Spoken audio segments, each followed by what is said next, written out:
नमस्कार दोस्तों, मैं हूं अंकित। ब्लूटेक ऑफिशियल के न्यू वीडियो में आपका स्वागत है। आज के वीडियो में हम लोग जानेंगे कि इंडियन गवर्नमेंट किस किस सेक्टर से और कितना ज्यादा रेवेन्यू जनरेट करता है और किस सेक्टर में गवर्नमेंट का स्पेंड है। अगर हम लोग एक नॉर्मल इंडिविजुअल पर्सन को देखें जो सैलरी पर्सन है, तो उसे मंथ एंड में पैसा मिल जाता है और फिर उस पैसे से वो नॉर्मल अपना स्पेंड करता है। लेकिन एक नॉर्मल गवर्नमेंट के लिए या तो फिर जिस देश में हम लोग रह रहे हैं इंडिया में, उस इंडिया गवर्नमेंट के लिए कितना ज्यादा रेवेन्यू किस सेक्टर से बन रहा है और इंडियन गवर्नमेंट किस चीजों पे खर्च कर रहा है, वो जानना हमारे लिए जरूरी है। तो आज की वीडियो में हम लोग सिंगल फेज में बात करेंगे कि आखिर के इंडियन गवर्नमेंट का अर्निंग किस किस सेक्टर से और कितना होता है। फर्स्ट ऑफ ऑल, अगर हम लोग राउंड फिगर में बोले तो इंडिया का तो टोटल रेवेन्यू या इनकम तो हम लोग नहीं बता सकते, लेकिन फॉर एग्जांपल हम लोग मान लेते हैं कि पूरे इंडिया का या पूरे इंडिया गवर्नमेंट का एक साल में लगभग 1 रुपया का रेवेन्यू होता है और उस 1 रुपया में किस किस डिपार्टमेंट से या तो फिर किस किस जगह से कितना ज्यादा पैसा जाता है वो जानेंगे। फर्स्ट ऑफ ऑल, अगर हम लोग बोले तो 15 पैसा जीएसटी डिपार्टमेंट से इंडियन गवर्नमेंट को डायरेक्टली आता है। इसके अलावा 14% इनकम टैक्स रिटर्न फाइल जो इंडिया में होता है उससे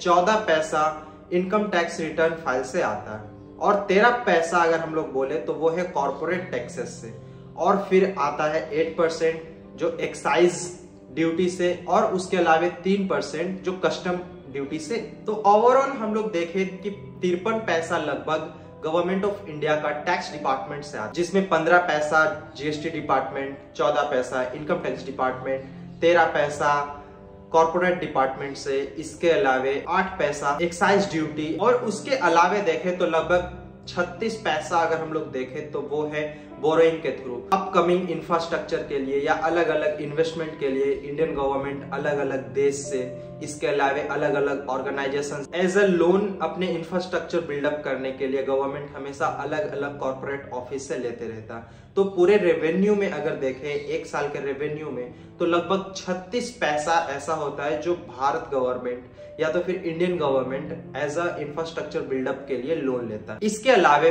5 पैसा डिस इन्वेस्टमेंट कह सकते हैं। जैसे कभी कभी आप सुनते हैं कि इंडियन गवर्नमेंट डिसाइड करता है कि 2 बैंक को मर्ज कर देना है या किसी बैंक को प्राइवेट सेक्टर या तो फिर कोई अलग इक्विटी फॉर्म को सेल करना है या गवर्नमेंट ऑर्गेनाइजेशन चीजों को मार्केट में लिस्ट करने के बाद उसका आईपीओ लाना, तो वो एक तरह से गवर्नमेंट के लिए या तो फिर गवर्नमेंट का प्रॉपर्टी नॉर्मल पब्लिक प्रॉपर्टी बन जाता है। 5% डिस इन्वेस्टमेंट होता है। और लास्ट के 6 पैसा को अगर हम लोग देखें तो 6 पैसा इंडियन गवर्नमेंट के नॉन टैक्सेबल रेवेन्यू में माना जाता है। गवर्नमेंट ऑफ इंडिया का जो फिक्स एसेट है उसका हमेशा रेवेन्यू जनरेट होता है उसी के माध्यम से। तो आज के वीडियो में आपको समझ में आया होगा कि इंडियन गवर्नमेंट अगर एक साल में 1 रुपया का रेवेन्यू जनरेट करता है तो उसमें से कितना कितना पैसा अलग अलग डिपार्टमेंट से आता है और टैक्स डिपार्टमेंट टोटल 4 या 5 टाइप के टैक्स डिपार्टमेंट है। तो उस टैक्स डिपार्टमेंट में इंडियन गवर्नमेंट को किस किस सेक्टर से कितना ज्यादा रेवेन्यू जनरेट होता है और उसके अलावा non tax revenue Indian government को किस किस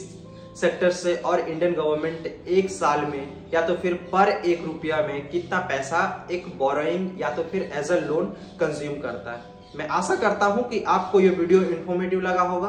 अगर मेरा वीडियो इन्फॉर्मेटिव लगा तो प्लीज वीडियो को लाइक कीजिए, कमेंट कीजिए, शेयर कीजिए। साथ ही मेरे ब्लूटेक ऑफिशियल चैनल को सब्सक्राइब करके बेल आइकन को प्रेस कर ले ताकि मैं कोई भी न्यू वीडियो अपलोड करूं तो उसका नोटिफिकेशन सबसे पहले आपको मिले। मिलते हैं अगले वीडियो में, जब तक के लिए जय हिंद, वंदे मातरम।